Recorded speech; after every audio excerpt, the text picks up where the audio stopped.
Development of tort actions in England and India.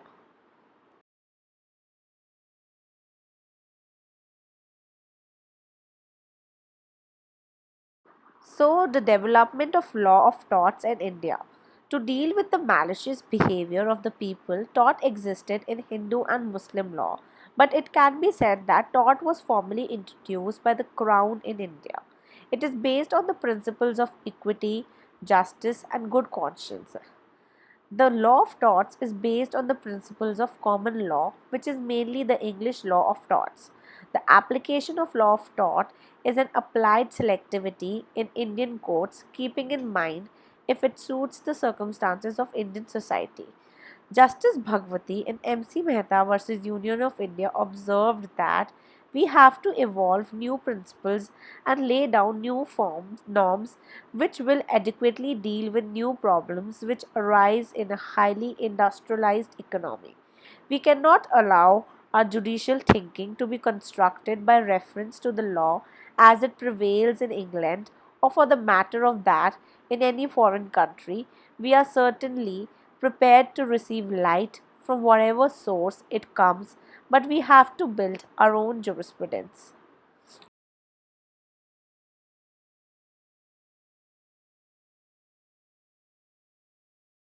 So, the Supreme Court of India has, through its numerous landmark judgments, helped shape the law of torts in India. It has also been observed a number of times that there is a need to codify law of torts in order to facilitate its greater use. The principle of law torts have also been applied in newer legislations such as the Environment Protection Act 1986, the Consumer Protection Act 1986, the Human Rights Protection Act 1988, the Motor Vehicle Act 1988. However, it is still observed that the branch of torts as a whole is still growing and developing in India as compared to the development of torts in countries like UK and USA. However, this should not be interpreted as if the courts are not recognizing or entertaining genuine claims under tort. Hence, it can be said that a stronger base for a codified or a more developed tort law can be established in India by rigorously arguing the cases under tort, making people aware of his branch of law where relief can be sought and gradually developing this area of law.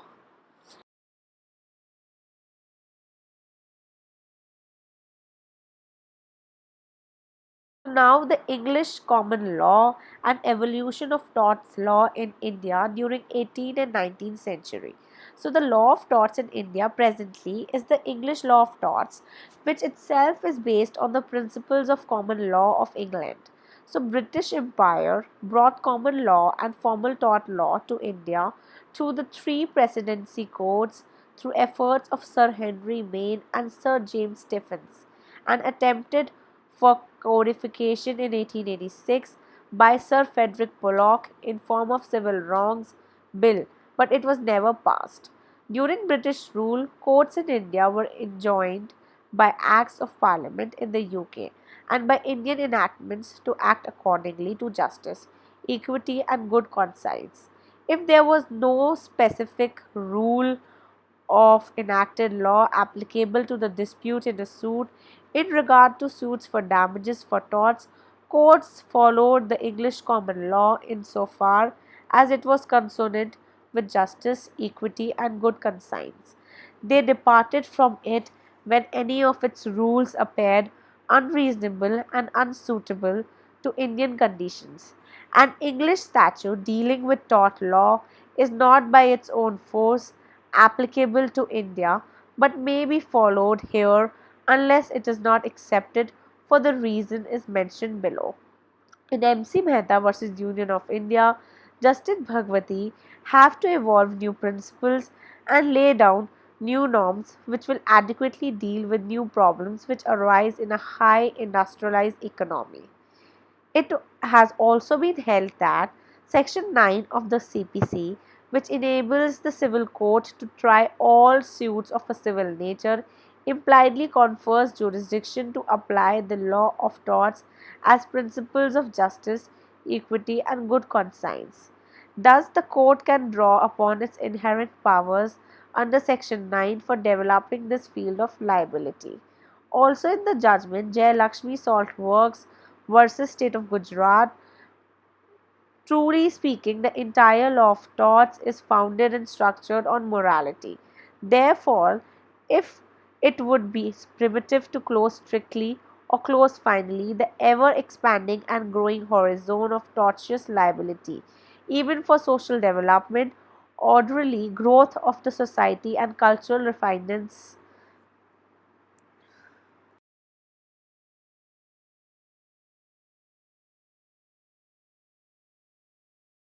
Now, development of tort law in England. So, English tort law concerns civil wrongs as distinguished from criminal wrongs in the law of England and Wales.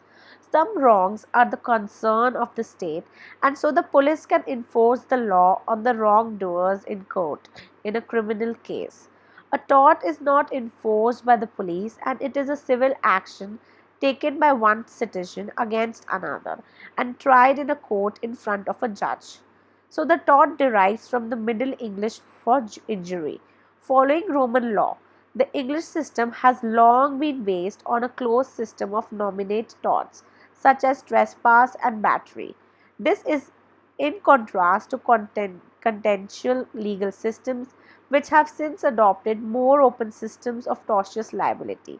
There are various categories of tort which lead back to the system of separate causes of action.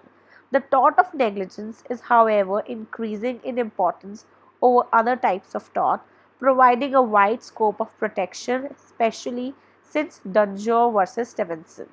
Cases which developed tort law in England are Dunjo versus Stevenson, Nettleship versus Weston, Pinkford versus Imperial Chemical Industries, Lamb versus Camden, Campro Industries plc versus Dickman. That's all. Thank you.